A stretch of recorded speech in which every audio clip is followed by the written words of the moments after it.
Hi, welcome or welcome back to Books and Bocadillos. My name is Maria Andrea, and this is my UGUST TBR slash pile of possibilities. I am not in my usual corner because I have way too many books and I needed space to spread out. So, welcome to my living room. So, I am aiming for a royal flush. A royal flush, the hand is an ace, which would be disability representation, a king, which would be themes of politics, history, class, caste, race, etc. A queen would be a female author and or a female protagonist. A jack is queer representation, and a 10 is 10 stars on Storygraph, 5 stars on Goodreads, a raving review, or an amazing blurb. Uh, so that that's the hand for a royal flush, and all of those cards need to be of the same suit. So that is the tricky part. So for the royal flush that I have in mind, I am starting with the ace, and the ace is disability rep. I have chosen the audiobook for Breathe and Count Back from 10 by Natalia Sylvester. I love Natalia Sylvester. Read, I think this is the only book I haven't read from hers. And this is the summary. In this gorgeously written and authentic novel, Veronica, a Peruvian American teen with hip dysplasia, auditions to become a mermaid at a Central Florida theme park in the summer before her senior year, all while figuring out her first real boyfriend and how to feel safe in her own body. Veronica has had many surgeries to manage her disability. The best form of rehabilitation is swimming, so she spends hours in the pool, but not just to strengthen her body. Her Florida town is home to Mermaid Cove, a kitschy underwater attraction where professional mermaids perform in giant tanks, and Veronica wants to audition, but her conservative Peruvian parents would never go for it, and they definitely would never let her be with Alex, her cute new neighbor. I'm gonna stop reading there because I think we can all imagine what happens from there. So that is disability representation, a teen who has hip dysplasia. The next book, it would be a king, and for the king, I have the Books and Bocadillos book club pick for August is Out of Darkness by Ashley Hope Perez. This book is a Prince Award winner, and it's also a banned book, and that is why I selected it for the Books and Bocadillos book club, because it's banned. It is about our protagonist is a young Mexican girl growing up in it's a historical fiction. I'm trying to think of the time period, 1930s.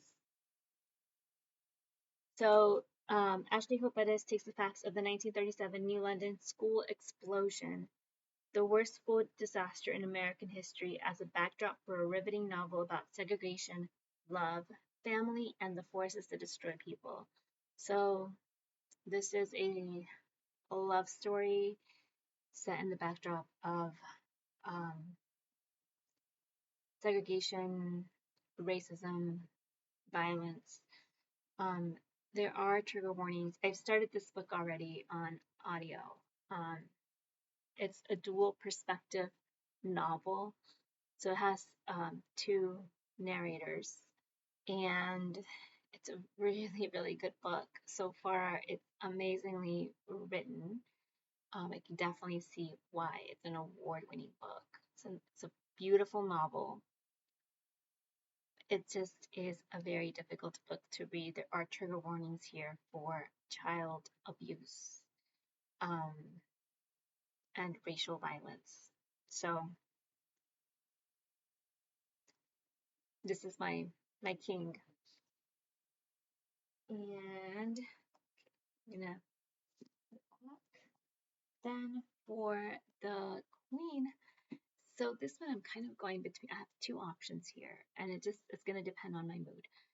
One option would be You Should See Me in a Crown for that one, I think I have the audio for it. Leah, you should see Minicron by Leah Johnson. I've talked about this in a previous video. I think when Zooey and I were talking, we talked about this when we were doing the announcement video. We talked about this one. This is one I really have been wanting to read for a while. So this is one option. My other option of a book I really want to read is A Map of Home, a novel by Randa, Jarrar. I'll read the back. It says, Randa Jarrar's fresh, funny, and fearless debut novel. I love a debut. Chronicles the coming-of-age of Natalia, one of the most unique and irrepressible narrators in contemporary fiction, born in the 1970s, Boston to an Egyptian Greek mother and a Palestinian father. The rebellious Natalia, whose name is a feminization of the word struggle, soon moves to a very different life in Kuwait. There, the family leads a mildly eccentric middle-class existence until the Iraqi invasion drives them first to Egypt and then to Texas. With echoes of Jambal Lahiri and Marjane Satrapi, this critically acclaimed debut novel is set to capture the hearts of everyone who's ever wondered what their own map of home might look like. So this might be a queen, but it might be a book that then I later try to do a four of a kind with. So you should see Me in a Crown and this one are probably contenders to be swapped out for different four of a kind options after I finish my Royal Flush. So one potential for that one. And then I have a graphic novel, The Princess and the Grilled Cheese Sandwich. This is one that I started last year, didn't get very far. I meant to finish it. I didn't come back to it. I don't know why I DNF'd it. I think I was reading it for an event and then I started picking something else up and I didn't get back to it. So I'm gonna get back to it and finish it. This is by Deya Muñiz. I think maybe I've talked about this book before. I'll definitely be talking about it some more. So that's all I'm going to say for now. Do want to do a video on my YA graphic novels and feature video for the YA month. So the August month. So this is possibly a jack of hearts for queer rep. And then for the 10 of hearts that I'm building here for my Royal Flush, I'm either going to count Franny and Zooey by J.D. Salinger, which I started reading today during our live event, our reading sprints. And I just finished Franny's story. I need to get on to Zooey's. And then the other, so the reason why this would be a 10 is because it's recommended by Pedro Pascal, and I picked this for the readathon Dear Pedro Pascal, Your Perfect, hosted by Crystal at Vibrartsy and other booktube friends. And the other option for a 10 would be this one. I've talked about this before during the announcement video, so I won't go too much into it, but Long Division by Kiese. Laymon has a blurb by Jessamine Ward and Tommy Orange, and I think even Roxane Gay. Yeah, Roxane Gay. So a lot of my favorite authors have blurbed this book, and I am interested in getting to it. So this is another one, but this one is also a novella, so I could use it as a novellas are 5, so I could also use it as a 5. So this could be 10 or it could be a 5. Okay. Then, speaking of 5s, so 5s are novellas or short stories, and I'm hoping that throughout the month I can do several 5s, so I can do the 4 of a kind for 5. I would like to read some YA short stories. Maybe I'm thinking every 5 days pick up, or not every 5 days, every week, or once a week, pick up a short story so I can get a 4 of a kind. So if I read once a week, I'll get to it. So J.D. Salinger's Franny and Zooey could be a possibility for that. But then I also have a collection of like a short story collection, and I want to share that with you. So I have Reclaim the Stars. It's an anthology edited by Zoraida Cordova. Zoraida Cordova also is the author for, I think, The Inheritance of Orquídea Divina. So if you liked The Inheritance of Orquídea Divina, you might enjoy this collection. This collection has short stories by Rita Ayala, David Bowles, J.C. Cervantes, Sarah Faring, Romina Garber, Isabel Ibáñez, Anna Marie McLemore, Yamile Said Mendez, Nina Moreno, Circe Moskowitz, Maya Motain, Linda Raquel Nieves Perez, Daniel Jose Older, Claribel A. Ortega, Mark Oshiro, and Lilian Rivera. This is all fantasy. So this would count as a 5 of clubs for fantasy. I also have That Way Madness Lies, Shakespeare's most notable works reimagined, edited by Dahlia Adler. I've talked about this on my channel before. I've read from this before, but I'm still needing to finish some of these short stories. So these are 15 celebrated authors put a modern spin on William Shakespeare's beloved classics for a new generation. There's a retelling of Taming of the Shrew, The Winter's Tale, Much Ado About Nothing, King Lear, Macbeth, Twelfth Night, Julius Caesar, The Merchant of Venice, As You Like It, Hamlet, Sonnet 147, A Midsummer Night's Dream, Coriolanus, Tempest, and Romeo and Juliet. So this could satisfy my collection of like my reading of short stories, and it can also be a retelling. I think retellings are 3. Yes, a 3. So I could count this possibly as a 3 in another kind of hand, like a straight maybe. I also have this collection here. It's Wild Tongues Can't Be Tamed, edited by Sarasia J. Fennell, 15 Voices from the Latinx Diaspora. In Wild Tongues Can't Be Tamed, writers from across the Latinx diaspora interrogate the different myths and stereotypes about this rich and diverse community, from immigration to sexuality, music to language, and more. These personal essays and poems are essential additions to the cultural conversation, sure to inspire hope and spark dialogue. Wild Tongues Can't Be Tamed features best-selling and award-winning authors, as well as new and up-and-coming voices, including Elizabeth Acevedo, Cristina Arreola, Ingrid Rojas Contreras, Naima Coster, Natasha Diaz, Khalil Haywood, Zakiya Jamal, Janelle Martinez, Jasmine Mendez, Meg Medina, Mark Oshiro, Julian Randall, Lilian Rivera, and Ibi Zoboy.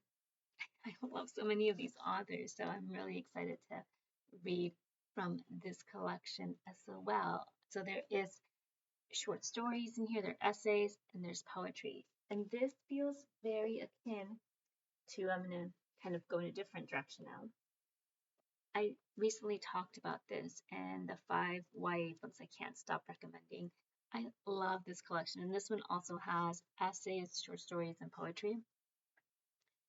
I would like to sprinkle some poetry throughout the month, so I might be drawing from either one of these 2 collections, the poems in here. And I also want to share with you a bit of like YA poetry collections. So I have this one, which is an eclectic mix of all sorts of things. On my Kindle, I have Poemhood. Let me read the description about Poemhood. Our Black Revival, History, Folklore, and the Black Experience, a young adult poetry anthology. And it says, starring 37 poets with contributions from acclaimed authors including Kwame Alexander, Ibby Zaboy and Nikki Giovanni, this breathtaking Black YA poetry anthology, and edited by National Book Award finalists Amber McBride, Taylor Bias, and Erica Martin, celebrates Black poetry, folklore, and culture. So I have read from it before. I think I've read for it before on my channel and during a Thursday night poetry reading. So I'm probably going to be reading poetry from this collection. I also have Plantains and Are Becoming by Melania, Luisa, Marte. I've also read from this during my Thursday night poetry series. So I might pick up something from here, just sprinkled throughout the month. I also have this one, My Own True Name by Pat Mora, new and selected poems for young adults. I love Pat Mora, and her poetry really resonates with me, so I'm excited to read through some of this. And Castaway by Naomi, Shihab, Poems for a Time. These are also, this is the Young People's Poet Laureate, the YA poetry collection. Okay, I'm almost through these piles. The next pile are books that have been on my shelf, and I don't know, maybe I should be saving these for the untouched. I might save these for the untouched book tag. The only one from here that I'll go ahead and talk about now is about these two. The others I'll save for that. But Dune, this is one of my big book summer books. I am trying to finish. So this one is also YA. This might be something I could incorporate into a poker hand. And I've talked about this before. I really like this little collection. It's all love. Reflections for Your Heart and Soul by Jenna Ortega. So might sprinkle some of this. We'll see. And I'm realizing I have another pile there, but I might save it for another video. It's a bit of a book haul. So I did a little bit of a book haul. I've been collecting books since May, since my birthday, and I've been meaning to do a book haul. So I have a few books that I recently acquired that are YA that I wanted to share, but I'll just save them for another time. And now I just want to tell you about some books that I have on my Kindle that I would like to read. So this is like more like pile of possibilities. Maybe books that I'll reach for to finish up a poker hand. So I'll just read out some of these titles. A Tempest of Tea, Girl Spring Brighter, Man-Made Monsters, Signal to Noise, A Study in Charlotte, Care Less, The Forest of Stolen Girls. Paperback Crush is one that I started. I haven't finished it. I started it for Garbagas. I think in the last year or two I've been reading through it. That's probably going to be one I pick up for Garbagas when I continue to read some before I can go over to Paperbacks from Hell. Tahira in Bloom, A Million Junes, Last Night at the Telegraph Club, The Mixtape, In the Shadow of the Banyan, Darius the Great is Not Okay, Furia, Girl in the Blue Coat, The Mothers, Spellbreaker, The Care and Feeding of Ravenously Hungry Girls, Takes Text from Jane Eyre. I have the Anne of Green Gables whole collection, which I have only done Anne of Green Gables and Rilla, but I have the Anne books in between those two books to read through. Girl Sleuth, Nancy Drew. It's a book about Nancy Drew.